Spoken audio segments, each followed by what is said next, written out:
아베 신조 일본 총리의 외교 착사로 평가받는 야치 쇼타로 일본 국가안전보장국장이 내일 한국을 찾아옵니다. 네, 일단 안보 관련 논의를 위한 것으로 알려졌지만 정상회담과 관련한 의견 교환도 이뤄질 거라는 분석이 나오는데요. 도쿄에서 조준형 특파원입니다. 야치 쇼타로 일본 국가안보국장이 한국을 방문합니다. 한일 외교 소식통들은 야치 국장이 1박 2일 일정으로 21일 한국을 방문해 김관진 청와대 국가안보실장을 만날 것이라고 밝혔습니다. 야치 국장은 이 자리에서 일본의 안보 정책을 설명하고 한국과 안보 현안에 관한 협력 방안을 논의할 것으로 알려졌습니다. 특히 미국과 일본이 미일 방위협력 지침, 이른바 가이드라인 개정을 위해 최근 발표한 중간 보고서 내용이 다뤄질 것으로 보입니다. 가장 큰 관심사는 한일 정상회담에 대한 조율 여부입니다. 일본은 야치 국장이 한일 정상회담 성사를 위해 물밑 작업을 할 것이라는 관측을 내놓고 있습니다. 누차 한국, 중국과의 정상회담 희망을 밝혀온 아베 총리는 지난 15일에도 정상회담을 원한다고 발언했습니다. また中国、韓国との対話についてはですね、こうしたマルチの機会を通じて話す機会があればいいと、日本の対話のドアは常にオープンであるということです。 그러나 한국의 당국자는 야치 국장의 방문이 양국의 전략적 이해관계에 따른 것이라며 확대 해석을 경계했습니다. 한국 정부가 정상회담의 조건으로 강조해온 군위안부 문제와 관련해 아베 정권이 강제성을 부정하는 등 퇴행적인 행보를 이어가고 있기 때문에 현재로선 정상회담 성사 가능성이 지극히 불투명한 상황입니다. 도쿄에서 연합뉴스 조준영입니다.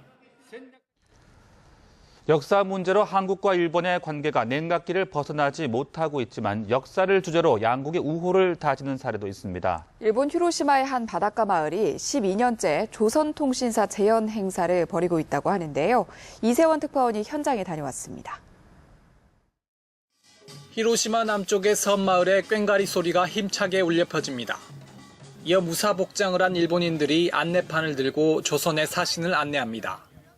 왕의 메시지인 국서를 실은 가마, 조선의 대표 사신 정사를 태운 가마가 차례로 행진합니다.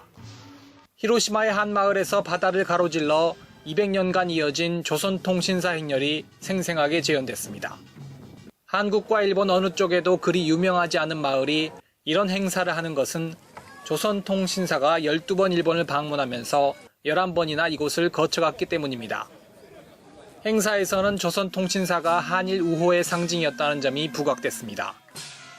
朝鮮通信使来日の最大の目的は両国の平和的友好的な関係を作り上げていくことにありました。我が国に異文化を伝えるという大きな役割を果たしてまいりました。 그렇기 때문에 주민들은 이런 행사가 얼어붙은 한일 관계를 녹이는 계기가 될 것으로 기대하기도 했습니다.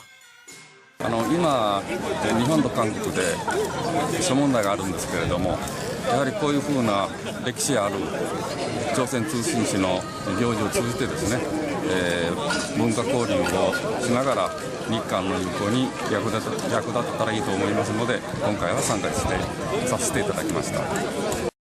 행사에는 경기국제동상고 취타대 동아리 등 한국인들도 초청받아 양국 교류의 장이 펼쳐지기도 했습니다. 행사장을 찾은 이들은 정치적으로 복잡한 문제가 있더라도 한일 간의 문화 교류는 이어가야 한다고 입을 모았습니다. 히로시마 시모카마가리에서 연합뉴스 이세원입니다.